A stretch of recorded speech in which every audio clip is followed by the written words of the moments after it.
Enfin une nouvelle vidéo de thread d'horreur. Parfait avant les vacances, histoire d'être parano pour le départ. Bah oui, j'allais tout de même pas vous laisser partir en vacances sans avoir pondu une petite vidéo flippante. Salut mes espritos des foretos. Aujourd'hui, on se retrouve pour parler de 3 threads d'horreur. 2 courtes et une longue. J'ai trouvé ces 3 histoires vraiment très stressantes, surtout la dernière, la plus longue, car elle tourne autour du paranormal et vous savez que quand on sait qu'il y a quelque chose mais qu'on ne le voit pas, le taux de stress monte à fois 24 000. Mais je vais pas vous en dire plus pour pas vous spoiler. Je vais vous laisser découvrir ces 3 histoires flippantes avec moi juste après le générique. C'est parti!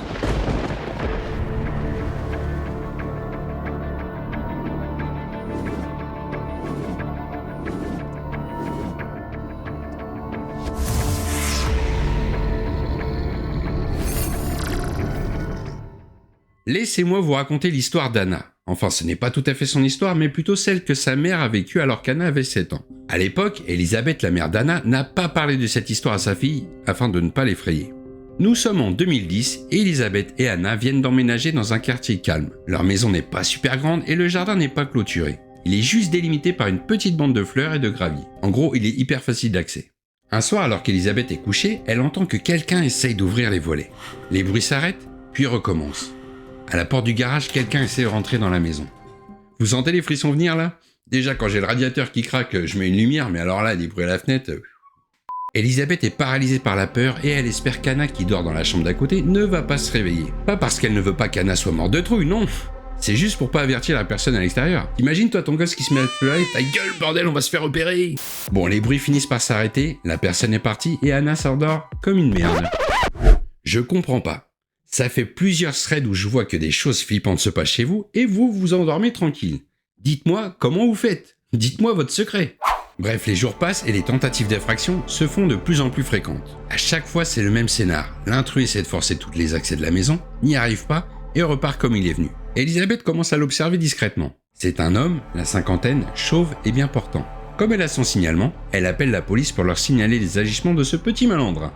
Parce que forcément, s'il essaye de rentrer, ce n'est pas pour leur faire des pattes. Et la police lui répond qu'effectivement, plusieurs voisins se sont déjà plaints de cet individu et qu'ils ont connaissance des faits. En gros, ils n'ont pas vraiment l'intention de bouger et le gars peut donc continuer tranquillement d'essayer de rentrer chez Elisabeth et Anna. Merci la police! Le lendemain, Elisabeth en parle à ses voisins qui lui disent voir régulièrement un homme chauve traîner dans le quartier et boire. Elisabeth aussi l'avait remarqué en pleine journée. Il fixait la maison depuis le jardin. Un soir, Charles, le petit ami d'Elisabeth, dormait chez elle. Alors qu'il était en train de regarder la télé dans la chambre avec le volet ouvert, il voit la grosse tête du mec collée au carreau.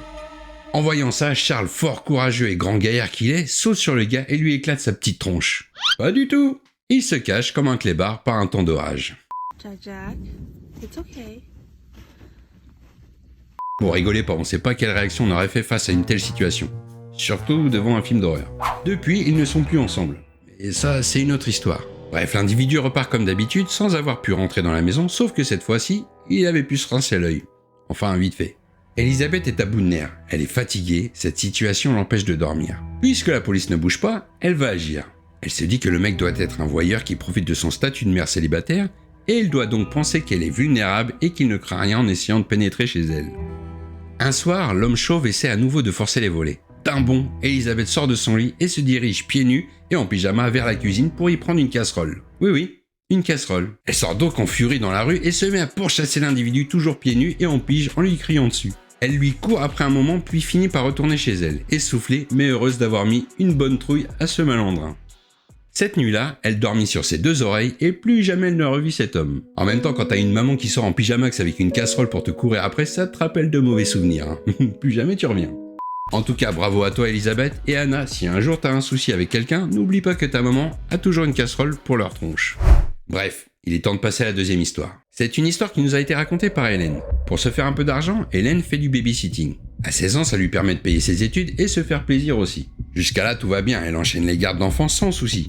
Enfin, sans souci, si on enlève les pleurs, les couches pleines, les j'ai faim, les je veux ma maman ou les excusez-moi, mon enfant est hyperactif. Non, ton enfant n'est pas hyperactif. Il est juste chiant. Surprise, motherfucker. Un soir, Hélène doit garder 3 petits anges d'un jeune couple qui s'absente pour la soirée. Quand elle arrive, il l'informe que les enfants sont déjà couchés et qu'ils ne rentreront pas tard. Parfait ça, le boulot est déjà mâché, plus qu'à poser son cul sur le canapé. Un peu plus tard, alors qu'Hélène lit un livre, le téléphone se met à sonner. Elle décroche et là, rien. Personne au bout du fil. Bon, elle se dit que peut-être c'est un faux numéro et ne s'inquiète pas plus que ça. Mais quelques minutes après, le téléphone sonne de nouveau. Et cette fois, une voix glaçante lui répond « Es-tu allé voir les enfants ?» Puis, plus rien. En pensant qu'il s'agissait du père qui l'appelait pour savoir si tout se passait bien, Hélène se dit qu'ils ont été coupés et qu'il va sûrement rappeler. Et en effet, quelques minutes après, le téléphone sonne une troisième fois. « Es-tu allé voir les enfants ?» Monsieur Stuart? Personne ne répond. Hélène décide d'appeler le restaurant où dînent les parents, mais on l'informe qu'ils sont partis depuis 10 minutes. Là, ne sachant plus quoi faire, elle décide d'appeler la police pour leur expliquer la situation. Mais la police lui dit que c'est sûrement un canular et que malheureusement, ils ne peuvent rien faire contre ça. Et à peine raccroché, l'inconnu rappelle. « Pourquoi n'es-tu pas allé voir les enfants ?» La Hélène commence sérieusement à paniquer et rappelle la police en leur expliquant que ces appels ne sont pas un canular et que la personne qui fait ça n'est pas très loin d'elle, car elle le sent. L'agent qui est en ligne avec Hélène décide de prendre son numéro afin de pouvoir la rappeler si toutefois l'inconnu recommence, car ils vont tracer l'origine de l'appel et mettre au clair cette histoire. Hélène raccroche, éteint le salon et s'enferme dans la cuisine avec le téléphone. Juste après, le téléphone se met à sonner. Elle décroche et... Qu'est-ce que vous me voulez à la fin? Pourquoi as-tu éteint les lumières? Qui êtes-vous? Qu'est-ce que vous voulez? Je te vois, tu sais. Ok, très bien. Vous m'avez fait peur, c'est réussi. Vous êtes content? C'est ce que vous vouliez? Non, ce que je veux, c'est me baigner dans ton sang. Hélène raccroche brusquement, complètement terrifiée, mais la sonnerie retentit de nouveau. Laissez-moi! Hélène, c'est la police. Nous avons tracé l'appel. Il faut que tu sortes tout de suite. L'appel vient d'une pièce de la maison. Sors immédiatement. Hélène se met alors à foncer en direction de la porte d'entrée, prend les clés, les fait tomber et en les ramassant, elle entend un bruit dans son dos et voit alors une porte s'ouvrir en haut des escaliers. Un halo de lumière sort de la chambre des enfants et elle distingue très nettement la silhouette d'un homme debout, tourné vers elle. Hélène reprend ses esprits, arrive finalement à ouvrir la porte et tombe nez à nez avec plusieurs policiers sur le palier, arme à la main. Elle a tout juste le temps de se retourner et d'apercevoir le tueur fou, menotté par les policiers. Le gars était à 2 doigts de l'attraper en fait. Si les policiers seraient intervenus 10 secondes après, c'était mort pour Hélène. Malheureusement, l'histoire s'arrête là. Et oui, c'est des threads d'horreur les gars. Donc, on n'a pas la suite de l'histoire. Qui était ce gars? Que voulait-il à Hélène? Et surtout, qu'est-il arrivé aux enfants? Mais vous vous imaginez vivre une situation pareille? Qu'est-ce que vous faites? Vous partez au premier appel? Vous foncez direct dans la chambre des enfants ou vous réagissez comme Hélène? Tiens, dites-moi en commentaire quelle réaction vous auriez eu vous. Je suis curieux de savoir. Aïe mon dos. Passons à la dernière histoire. Je vais vous raconter ce qui est arrivé à Maxime à l'âge de 12 ans. Maxime vit dans un petit village d'Auvergne d'une centaine d'habitants et dans ce village, il y a une très vieille maison qu'il a toujours connue abandonnée. Toutes les fenêtres de la maison sont condamnées et les 2 portes d'accès sont barricadées de l'intérieur. Bref, la parfaite maison pour frissonner quand on s'ennuie. Et un jour, Maxime s'ennuie.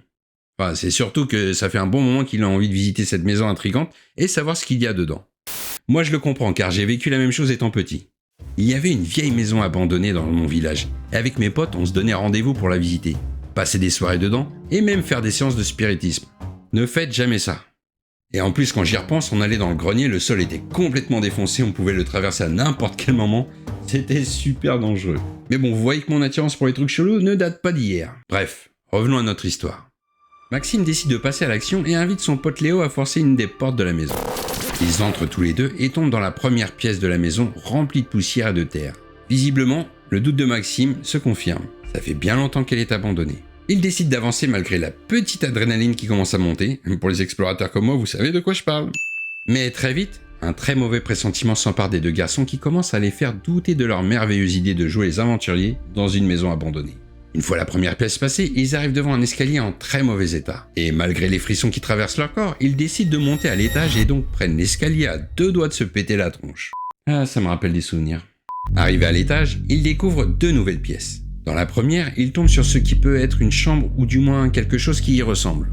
Je dis ça car ils aperçoivent un vieux lit en acier genre lit d'hôpital. Alors, je ne juge pas, mais niveau déco pour une chambre, celui-là, moyen. Après avoir visité la fameuse chambre, Maxime et Léo rentrent dans la 2e pièce. Là, ils tombent sur une pièce presque vide. Il y a juste une armoire et un coffre qui attirent l'attention de Maxime. Mais en voulant aller voir le coffre, le sol craque et emprisonne la cheville de Maxime. Bon, là c'est la goutte d'eau, je vous rappelle que depuis tout à l'heure, les 2 aventuriers ont le thermomètre de chocotte au max. Léo arrive à libérer Maxime du plancher et se barrent tous les 2 de la baraque. Cette aventure les a calmés pour le restant de leur vie et ne remettront jamais les pieds dans une maison abandonnée. Pas du tout! Quelques semaines plus tard, ils y retournent les amis. Mais oui, avec 2 autres potes en plus. C'est donc muni de lampes torches et de caméscopes que les 4 amis entrent dans la maison. Même ambiance malsaine et toujours ce sentiment d'être observé, ils s'enfoncent en regardant tout autour d'eux, guettant la moindre anomalie qui pourrait surgir.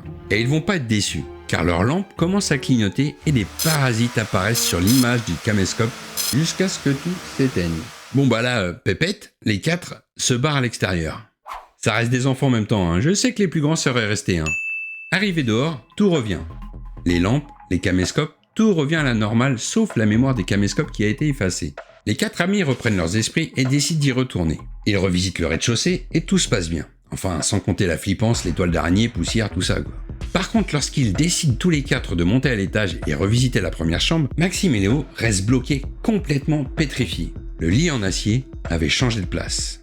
Ils trouvaient ça vraiment flippant, surtout que la dernière fois, ils ont essayé de le bouger à 2 et n'ont pas réussi tellement il était lourd. Et il n'a pas bougé de genre quelques centimètres, non. Le lit est carrément à l'opposé de la pièce. Cette découverte est celle de trop pour Maxime et Léo. Ils expliquent à leurs potes qu'il faut se barrer vite fait d'ici et ne plus jamais revenir. Sur le retour, Maxime cogite à mort. Pour lui, c'est impossible que quelqu'un d'autre soit rentré dans la maison pour déplacer le lit. De plus, comme c'est un petit village où tout le monde se connaît, la venue d'étrangers aurait été remarquée. Alors, qu'est-ce qui a fait bouger le lit? Maxime va rester longtemps avec cette question. Des années même, car il est obligé de passer devant la maison pour se rendre chez Léo ou se rendre à l'arrêt de bus. Oui, car maintenant Maxime est au lycée et forcément en passant devant, ça cogite là-dedans. Et il ressent comme une mauvaise énergie à chaque fois. Un matin, en se rendant à l'arrêt de bus, il aperçoit un homme dans la lueur des lampadaires. L'homme fixe Maxime sans bouger. Maxime lui dit bonjour d'une voix pas très rassurée, mais l'homme reste de marbre, toujours sans bouger. Maxime tente à nouveau de lui dire bonjour avec une voix un peu plus forte tout en avançant vers lui. Le mec, il a pris la confiance. Mais à ce moment-là, l'homme se tourne face à la fameuse maison dans le plus grand calme et avance. Il avance jusqu'à ce que Maxime le voit très clairement traverser le mur et disparaître. Là, Maxime hallucine. L'homme paraissait bien réel et n'avait rien d'un fantôme. Il a bien vu le reflet de la lumière sur son visage et son ombre par terre. Pour lui, cet homme était bien vivant. Allez hop, comme si c'était pas suffisant, le coup du lit il y a quelques années, maintenant ça. Mais l'histoire ne s'arrête pas là. Pelé. Mais l'histoire ne s'arrête pas là. Pelé. Putain. Non, elle s'arrête pas là. En tout cas, c'est que celui qui l'a conçu aurait bien fait de se casser une jambe. Maxime nous dit qu'il croisait un chat tous les matins pas très loin de la maison abandonnée. Au fil du temps, il s'était attaché à ce chat. Un matin, il remarque que le chat n'est pas là. Bon, il a peut-être pas envie de venir aujourd'hui, rien de grave. Sauf que, au bout de quelques jours, sans nouvelles du chat, Maxime voit quelque chose devant la porte de la maison abandonnée, à moitié ouverte. Il s'approche et là tombe devant le cadavre du petit chat. Malgré la tristesse qui l'envahit, Maxime regarde ce qui aurait pu causer sa mort, mais il ne trouve aucune trace qui peut expliquer ce tragique événement. Il repart donc sur le chemin du lycée, complètement déboussolé. Le lendemain, il fait face à un horrible spectacle qui reste encore aujourd'hui gravé dans sa mémoire. Le cadavre du chat est toujours là, mais un énorme trou dans son crâne est clairement visible. Son corps tout entier est devenu plat et il ne lui reste plus aucun os à part son crâne. Sa chair aussi avait disparu, à part sa peau devenue dure comme du béton. Mais Maxime quitte ce village en fait, qu'est-ce qui va t'arriver demain si tu restes là quoi? Le lendemain, forcément Maxime n'a pas quitté son village, mais quand il passe devant la maison abandonnée, il s'aperçoit que le cadavre du chat a disparu. Tout de suite, il se dit que quelqu'un l'a ramassé pour l'enterrer, mais petit à petit, quelque chose d'autre lui traverse l'esprit. Et si autre chose l'avait ramassé pour le mettre dans la maison? Maxime raconte toute cette histoire à Léo, et tous les deux décident de retourner, après toutes ces années, dans la maison abandonnée. Alors là, le niveau de confiance des deux gars, là...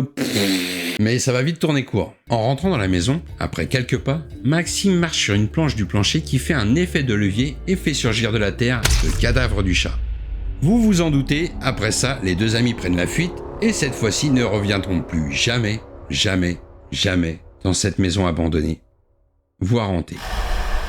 Et c'est la fin de cette histoire. Sincèrement, je sais pas ce qui fait le plus flipper dans cette histoire.